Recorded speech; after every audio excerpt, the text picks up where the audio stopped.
Hi, I'm David Dye, the author of Tomorrow Together, Essays of Hope, Healing, and Humanity, president of Let's Grow Leaders. And some of the worst advice I ever received was do your best. Do your best is worst advice, David Dye? Come on, how's that bad?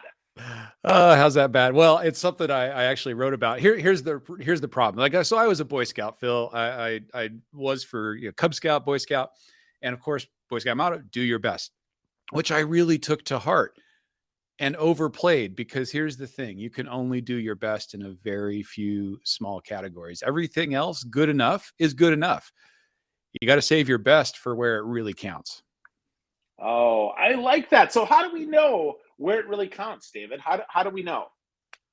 Oh, I think that comes down to knowing your values. What is it that matters most for you? What are you trying to do with your life? And everybody's on a different journey in terms of what those things are.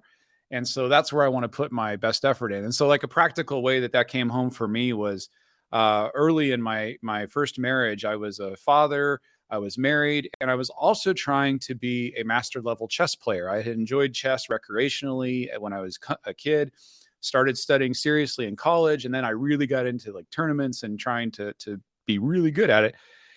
And what I found is that I finally found a way to do it, had the right coaching, the right technique, everything else.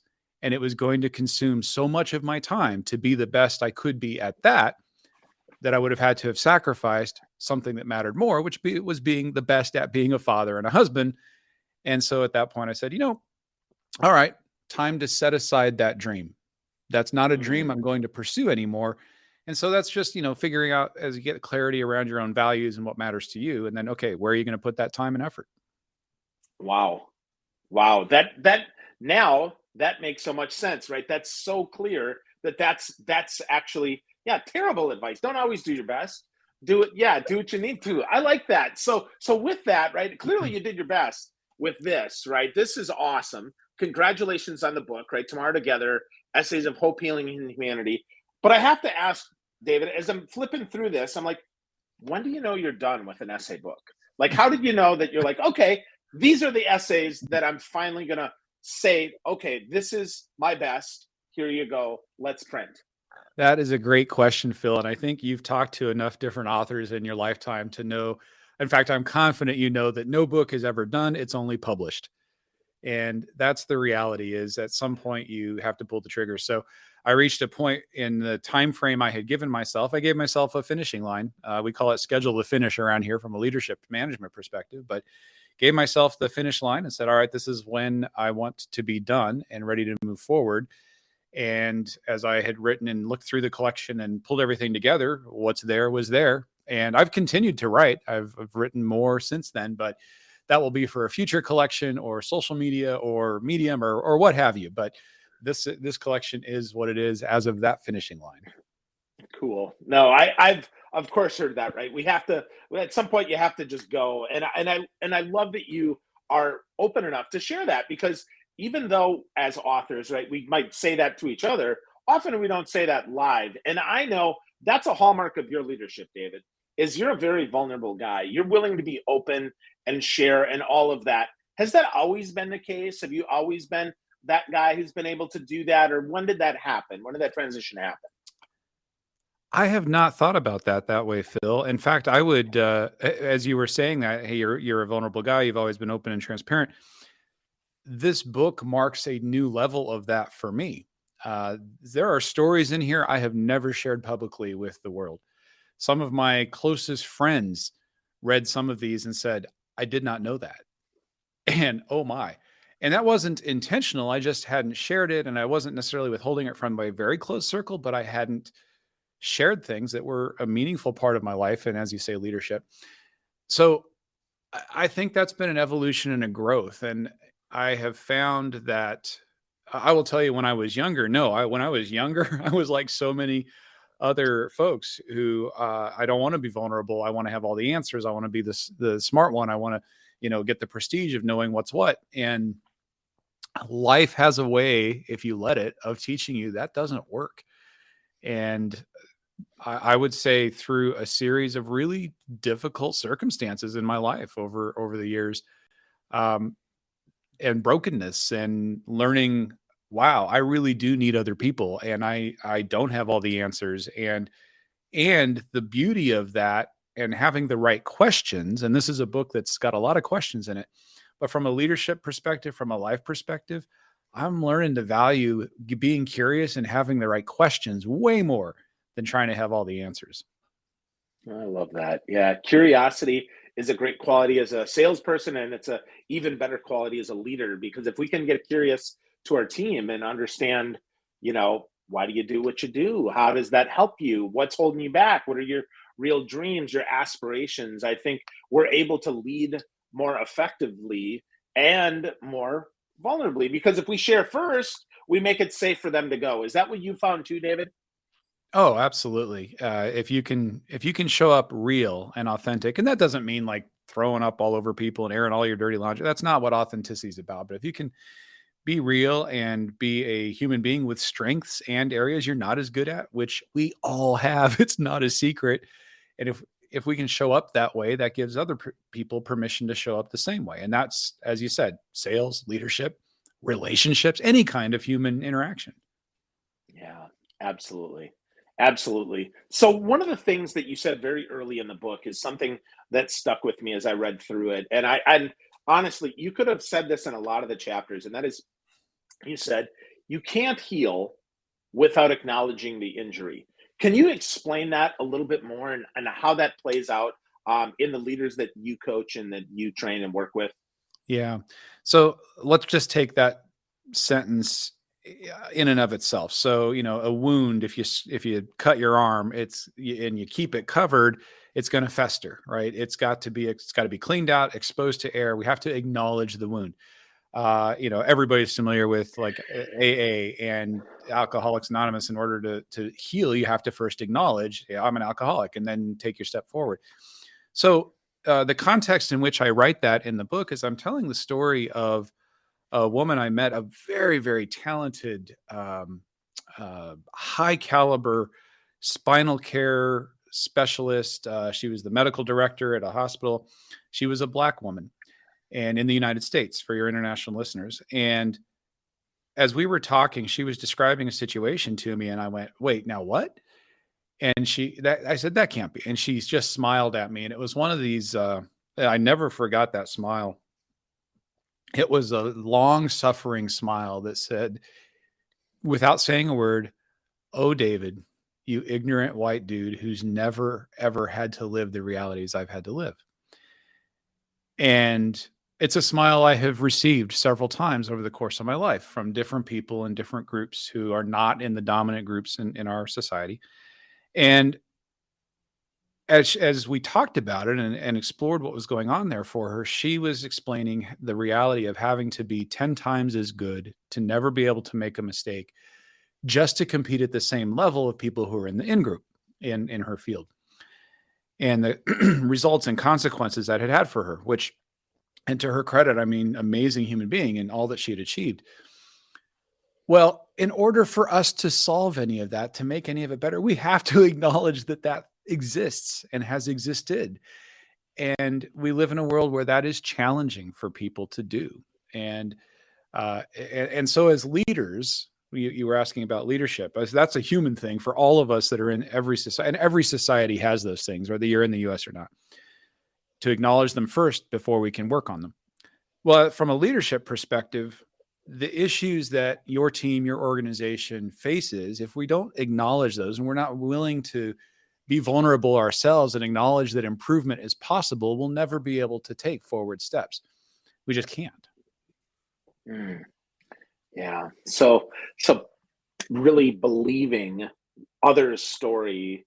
And I say story, I guess there's air quotes around that, because I don't mean story as far as made up fiction like my 7-year-old tells. I mean, right, our story is our story, and that's the truth, right, for us. So with that, why is it so difficult, do you think, David, for people to acknowledge this story, the wound, if you will, as as a leader or as a human? I think there's several things that come up there, and there are people who are experts in this and have written about it and studied it extensively. But based on my own experience and kind of lived experience of this, I think shame is one factor that Okay, if I'm a leader and I've helped create this situation and someone brings it to my attention and I acknowledge it, I have to recognize that I was not as good as I had hoped I would be. And if we have not, as human beings or leaders, learned how to deal with that reality, which is a healthy part of human development, right? To do that well, to go, wow, that was not my best. That's not who I want to be. Thanks for bringing that to my attention. Sucks. Now I'm going to do some things differently. That's kind of the healthy, forward, effective way to deal with it. But took me a long time to learn that. And I know that's the case for a lot of other human beings too. And instead we can get stuck in shame or denial because it hurts too much, or if I acknowledge it, now I'm responsible to do something different about it. And I may not know what that is. And so now I've got to go through the learning process. Well, all of those things sometimes make it feel easier for a person to go, no, I don't want to acknowledge that. Because if I acknowledge it, now I've got to deal all this other junk I got to deal with. Well, I always say leadership is a matter. It's not if problems, but which problems. Which problems do you want to deal with? They're going to be there one way or the other. So you get to choose which ones you want. I like that. Yeah, that's which problems. That's so very true, right? So very true. So that's so interesting. That you would mention that the whole which problem, because I do think that plays back to your best comment at the beginning, right? That not every problem deserves our energy and our attention, and that. I would imagine that you would say that we'd get back to our values, right, to determine which problems matter. And maybe that's the real issue there, is that we don't value that diversity. We don't value that. And by diversity, I mean diversity of thought, right? That maybe it's shame, maybe it's something else, or maybe it's maybe it's me and I need improvement. Maybe that, I don't know, maybe that's it too. Yeah. I had, as a speaker, in the work that we do, my kind of day job, run a leadership development company. And so do a ton of training and leadership development, practical leadership skills for leaders, managers all over the world. But one time, a couple of years right before the pandemic, I was delivering a keynote outside of Detroit. And I shared a story from the stage that I have shared hundreds of times over the years about an individual who is very inspiring to me. And I had a woman come up after the keynote and she said, David, I acknowledge your heart. I know where you're trying to go. And I got to tell you, that came across offensive to me. And she was very sweet and kind-hearted about it. And I said, oh my goodness, it rocked me, Phil. I was like, what?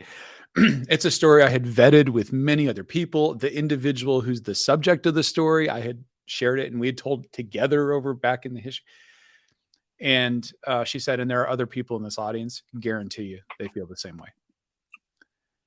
Well, okay, now I've got information. And my, initial reaction to that is like, whew, that is not who I am. It's not, it's that defensiveness. It's not who I am. That's not what I'm trying to do. You don't understand. It's not fair. Who cares about any of that, right? The reality is it was causing pain for other people. Wasn't my intent, but now that I know it's causing pain, now I have a choice. What do I want to do with it? Do I want to continue to cause that pain? Do I want to find a better way? And it's one of those things that we can get tied down in that shame cycle and everything else, and there's no need for it. And I talked to a friend of mine who is a great resource for me in all of these things. And I called him. I said, listen, this is what happened. I'm struggling with this. And he said, sounds pretty cut and dry to me. You got some new information. What are you going to do with it? It's just like, there's nothing to get all wrapped around the axle on. It's, you learn something. Now, what are you going to do? And that's just life. We're always, hopefully, always learning and getting new information and having an opportunity to do something different. Yeah. New data leads to new discovery. And new discovery hopefully leads to new decisions. Hopefully. So, yeah. Hopefully, right? Because we don't always move with that. So that's, here's hoping that that those listening, right, discover something new and would make a new decision for them and others. Because we don't know the impact. And when we know better, I think we should do better. So that's cool. Maya Angelou. So yep. When we know better, we can do better. Yep. Absolutely.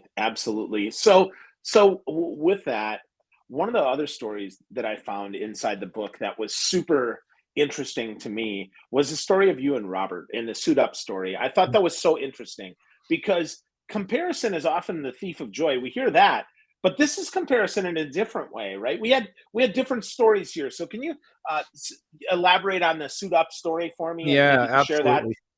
There are so many stories in Tomorrow Together that are stories about shifts in perspective and how our perspective can change and how vital it is that it does. But this was a very funny one for me. And it took, I don't know, 25 years for it to happen, something like that. So when I was in high school, I grew up in poverty, and I was the oldest of 6 kids. And I was in speech and debate. I've always had a soft spot for those things. And like many of us, uh, and there was a peer of mine, same grade, named Robert, and he was a really good debater. He was like the top debater, and I really wanted to be like him. I emulated, I learned from him, and he had this awesome suit that he wore, and I was like, "Dang, I got to get me a suit." So Phil, I I was sweeping gas stations, scrubbing the floor. I mean, the what do they call that? The parking area where all the oil goes, and the scrubbing the grease and everything. And for like 6 months, I saved up until I could buy a suit. And I still remembered it was a charcoal gray suit. And I had this like floral bluish green with tie with red flowers. And I was so happy when I finally got my suit and could be like Robert. I mean, and at that point, I think Robert had 2 suits.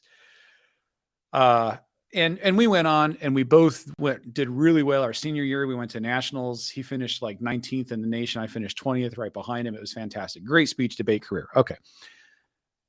He goes off to university. I never see him again. Facebook happens. We reconnect on Facebook. On his 40th birthday, that month, he started posting reflections from his life to celebrate his 40th birthday, which is cool.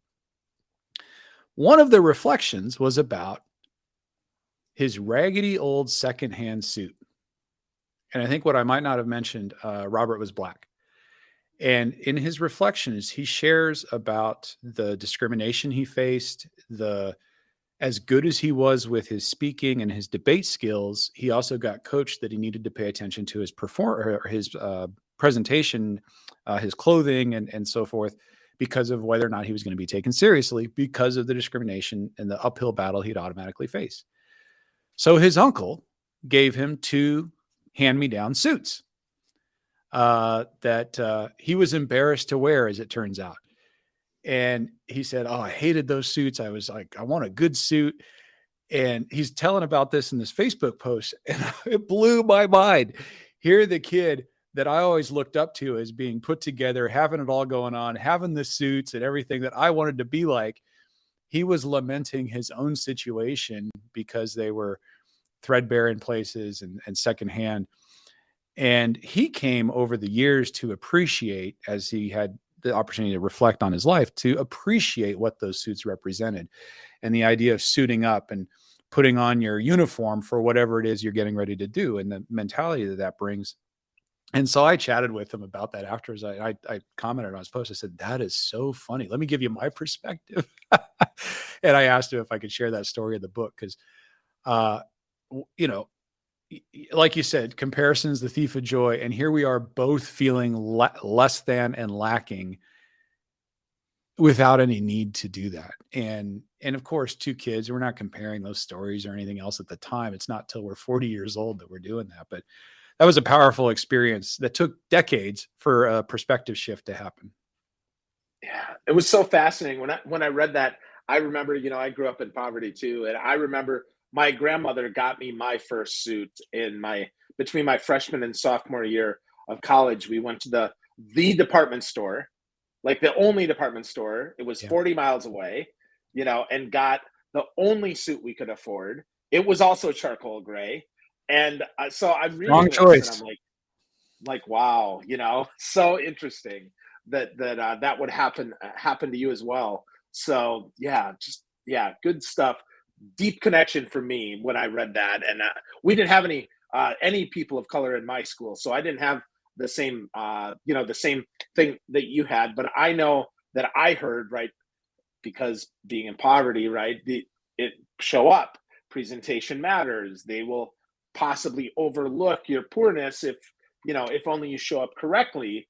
Yeah. And then I read that right into your point about, especially what, 20, 30 years ago, it was a very different time. It was a very, very much more segregated time, at least in our thinking. Maybe schools were integrated. I mean, technically, I guess that happened in 54 with Ruby Bridges, but nonetheless, that attitude that maybe that, I don't know, maybe that still hasn't changed, David. I don't know.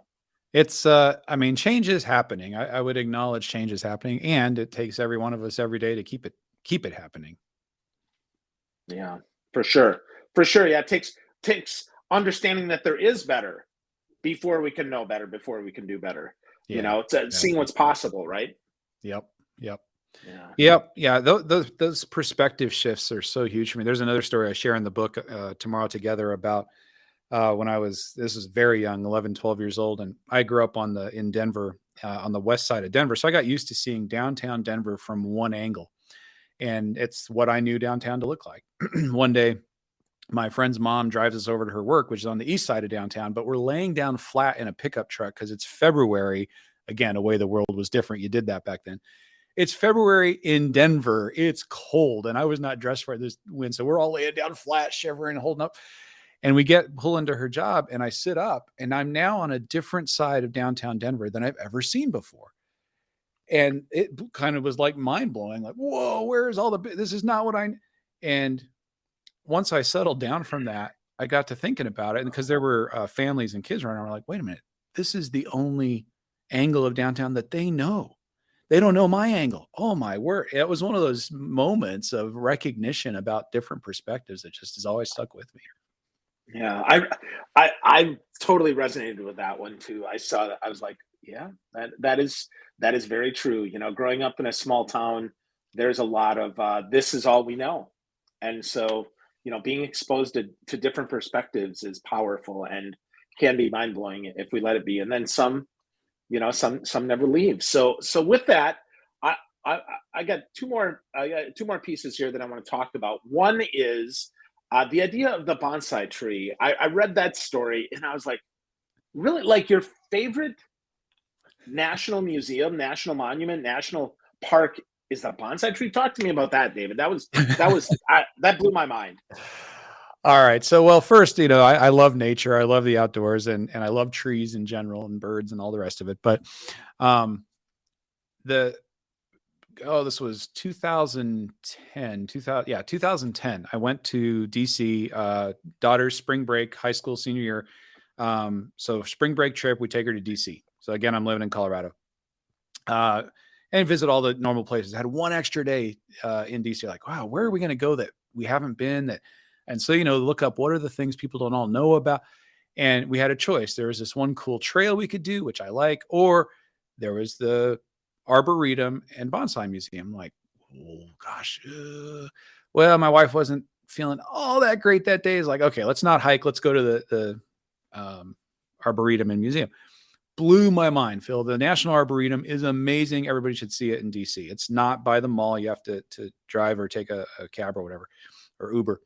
And in the center of that is the National Bonsai Museum, which has an amazing collection of bonsai trees. And at the heart of that collection, there are several just amazing trees. But one of them, I've seen this tree numerous times, and it has made me cry. I actually took a date to see this tree one time, and she's taking photographs of it, everything. She looks at me and turns around, and she's like, you are tearing up at this tree. You're adorable. Which I found out later, by the way, for listeners, that's code for no second date. But nonetheless, I'm not ashamed. Why is that tree so moving? It's nearly 400 years old. And so if you know anything about bonsai trees, they require almost daily care. So you think about 400 years of family after family of these Japanese gardeners taking care of this tree. And it's beautiful. And any bonsai, it's a work of art, and they're sculpted. They're magnificent. And then in addition to the age and care and artistry, this tree survived the atomic bombing at Hiroshima. It was just a mile from ground zero. And then that tree was gifted to the United States as part of the centerpiece of the collection that became the museum. for the bicentennial celebration, 1976. So when I look at that tree, I see the totality of human discipline and artistry and diligence and commitment, war, peace, art, beauty, all of it just in this one tree. And there's so many others in the collection. So I was asking that first visit, the first time I ever went, I saw this and it's blowing my mind. And I asked one of the gardeners, he's pushing a cart around with his tweezers and things.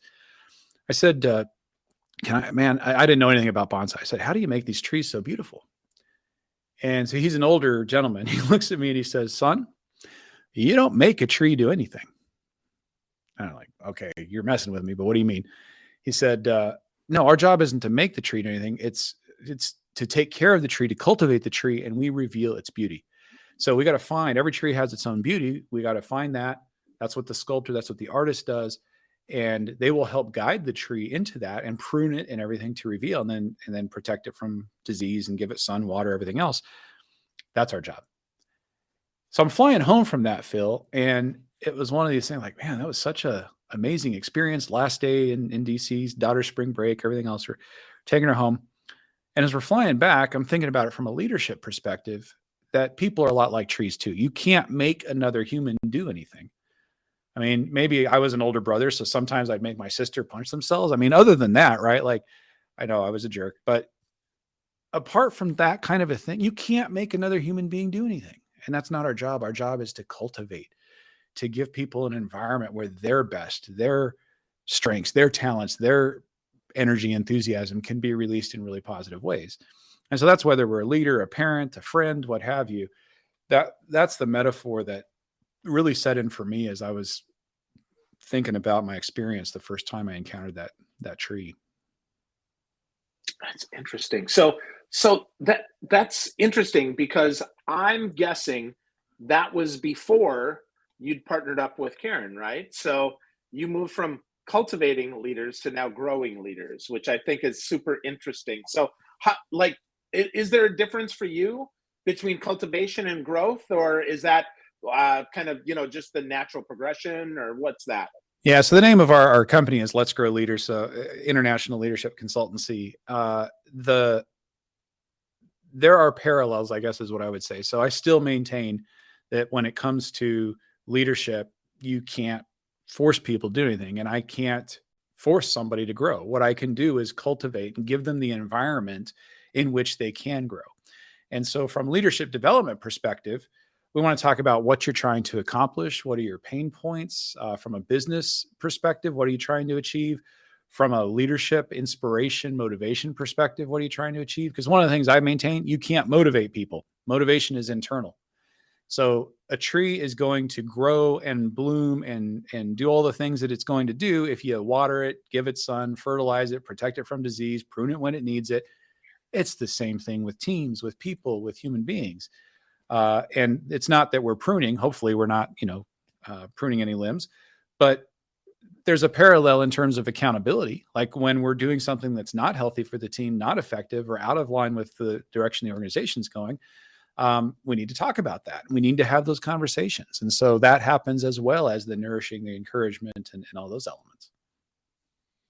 Yeah. Wow.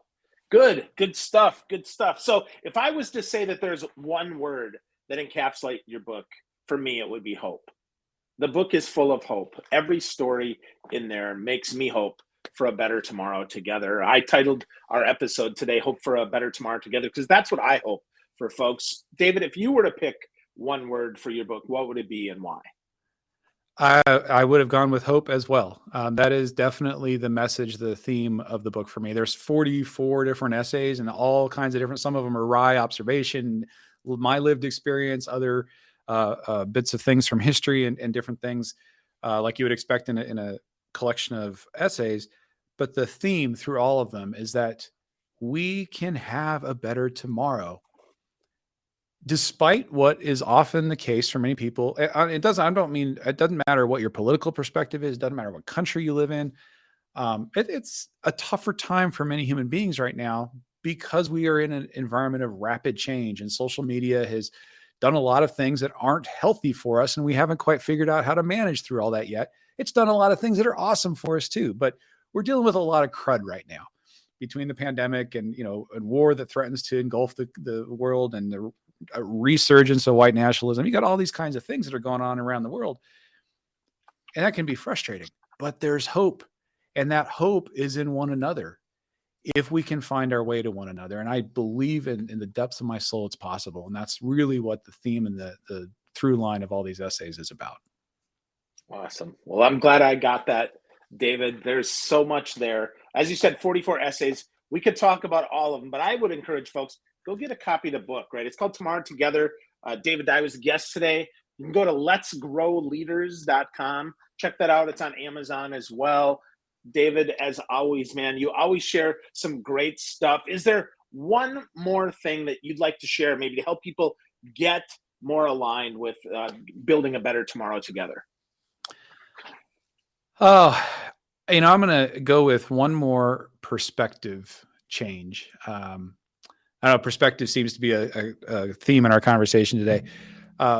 One of the essays I share is called Standing Still, and it's got nothing to do with me. It's just human experience.